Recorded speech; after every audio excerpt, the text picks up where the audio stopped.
Kwa taarifa tulizozipata hivi punde ni kwamba wekundu wa Msimbazi Simba wamefikia tamati ya wao na Dimitar Pantev, ambaye huyu alikuwa kocha mkuu wa wekundu wa Msimbazi Simba waliyemchukua almost miezi miwili iliyopita wakimtoa kwenye kikosi cha Gaborone United ya huko Botswana, na hii kuja mara baada ya wekundu wa Msimbazi Simba kustruggle kupata matokeo dhidi ya Gaborone United.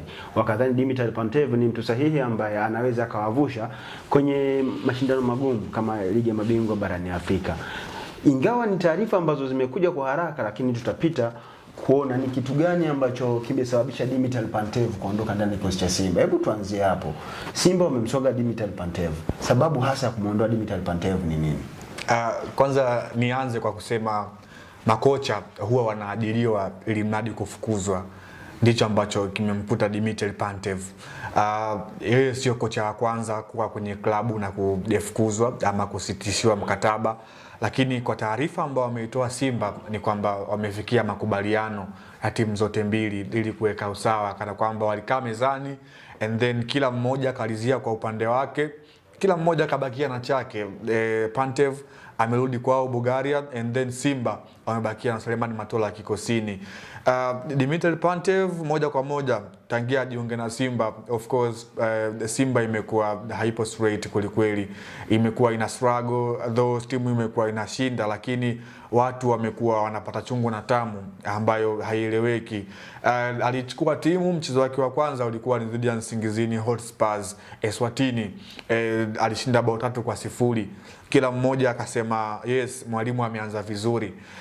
Baada ya hapo akarejea kwenye mchezo wa marejeano dhidi ya Nsingizini hao wa huko Eswatini, akaweza kutoka sare bao 1-1. Watu wakaanza kuzungumza sana, timu ikawa haichezi vizuri, and then selection na kikosi watu wakawa hawaelewi kwa sehemu moja ama nyingine, and then akarejea kwenye mchezo wa ligi kuu Tanzania bara dhidi ya JKT Tanzania.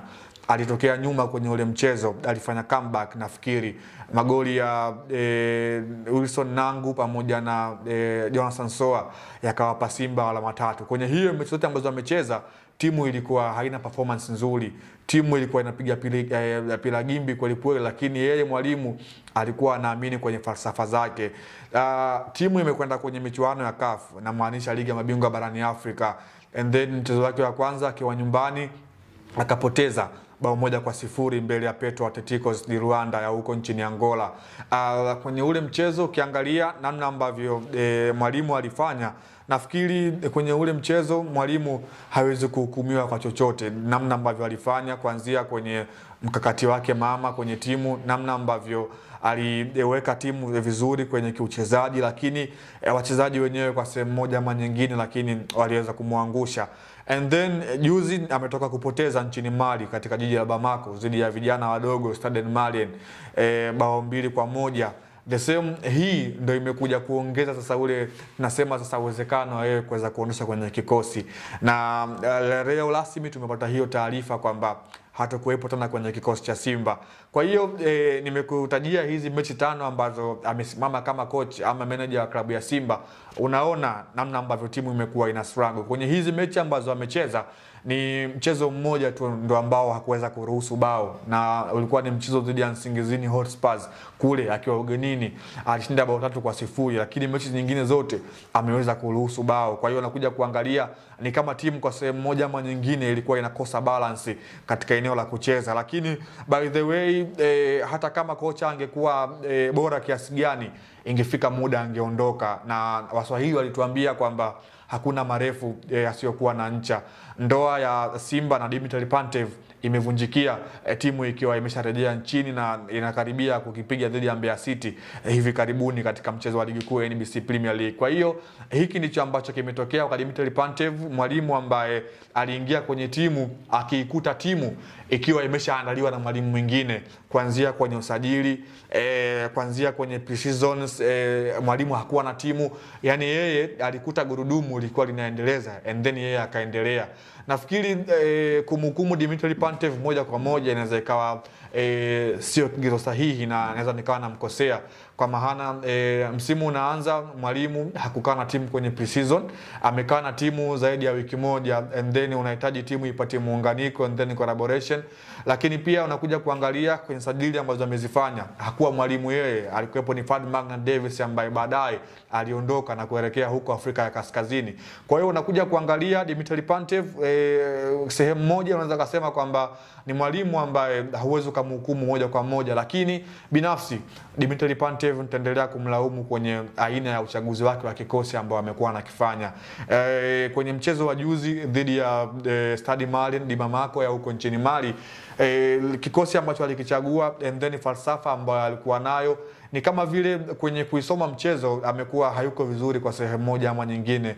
Amekuwa ni mwalimu ambaye hajui namna ya kuwatumia wachezaji wake vizuri. Amekuwa hawafahamu wachezaji wake vizuri, na hili limekuja kutokana kwamba wachezaji hajakaa nao muda mrefu kwenye timu.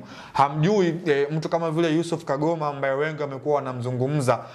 Pengine kama angekuwa amekaa naye takriban mwezi mzima wakati timu iko pre-season, angeweza kumuona kwa ukaribu kwamba huyu ni kiungo ambaye kama nikimtumia hivi angenisaidia kwa sehemu moja ama nyingine. Lakini pia wanakuja kuangalia mtu kama Joshua Mutale Budo, sio mchezaji mbaya, lakini kuna baadhi ya mechi kabisa unaona Joshua Mutale kwa aina ya mkakati wa game hatakiwi kuanza, lakini mwalimu according to falsafa zake alikuwa anampa nafasi Joshua Mutale Budo. Kwa hiyo Dimitri Pantev, binafsi yangu mimi nitakuwa na muhusudu ama kumlaumu kwenye uchaguzi wa kikosi ndani ya Simba kwamba alikuwa hawajui vizuri wachezaji wake. Ndio maana ile badili striker sio kawaida, ni kwamba hajui kutokana na mfumo wake ni nani ambaye atakuwa striker moja kwa moja. Leo utamuona mwalimu ameanza, kesho utamuona ameanza Johnson Soa, kesho kuto utamuona ameanza Steven Dese Mukwala. Hiyo yote inatokana na kwamba mwalimu hawajui wachezaji wake vizuri, kana kwamba hakuwa nao kwenye pre-season. Kwa hiyo all the best Dimitri Pantev kwa kile ambacho amekifanya nchini, na yametimia yale maneno ambayo walisema wahenga kwamba hakuna marefa asiokuwa na ncha. Hii leo ndio imekuwa ncha ya Dimitri Pantev ndani ya Simba na ndani ya ardhi ya Tanzania. Alikuja kwa mapambo sana, alisifiwa sana, pila tattoo, pila heleni, pila cheni, pila sigara, yani everything was about him. Leo anaondoka. Uliliona hili likitokea kwa haraka kiasi hiki kwa namna ambavyo alivyokuwa akisifiwa? Of course moja kwa moja kwa kile ambacho alikianza. Waga wanasema kwamba nyota njema huwa inaonekana asubuhi. Kwa timu kubwa kama Simba ambayo ina wanachama na mashabiki ambao watakuwa wanakupa pressure, kile ambacho kilitokea kwenye mchezo wa nyumbani dhidi ya Nsingizini Hotspurs, pale ndiko nilipoanza kuona alama nyekundu kwa Dimitri Pantev. And then mwendelezo wake kwenye kikosi, namna ambavyo alielekea kwenye mchezo dhidi ya JKT, the way ambavyo mashabiki walikuwa wana pressure mpaka first half mpaka wanakuja kufanya comeback, nilikuwa naangalia. Japokuwa kwenye ile mechi watu walimsifia kimbinu kwamba alikuwa bora, aina ya sababu ambazo alizifanya zinaenda kufanya game kubadilika, lakini hayote kwa yote ambayo ametokea, mimi nilishawahi kuona na nimeshawahi kuzungumza kwamba Dimitri Pantev hiki ambacho anakifanya ni kwamba yani atahukumiwa kwa sehemu moja ama nyingine kwa makosa ambayo hayakuwa ya kwake. Yani mimi yote kwa yote ambayo ameyafanya kwenye kikosi cha Simba Dimitri Pantev, naweza nikawa simlaumu, lakini mimi nitaendelea kumlaumu kwenye uchaguzi wa kikosi kwa kwamba alikuwa hawajui vizuri wachezaji wake kwa sehemu moja ama nyingine. Yani alikuwa hawajui namna ya kuwatumia kwa sehemu moja ama nyingine. Moja kati ya vitu ambavyo wanasimba wengi walikuwa na matumaini makubwa ni kwamba timu yao itacheza mpira mzuri, itapata matokeo mazuri, ukilinganisha na the way ambavyo walivyoanza mchezo wao wa kwanza wakiwa chini ya Dimitri Pantev, wakashinda goli 3 dhidi ya Nsingizini Hotspurs kule nchini Eswatini. Waliamini wamepata bonge moja la kocha, lakini kilichokuja kutokea mpaka leo ameondolewa ndani ya kocha Wekundu wa Msimbazi Simba kama kocha mkuu.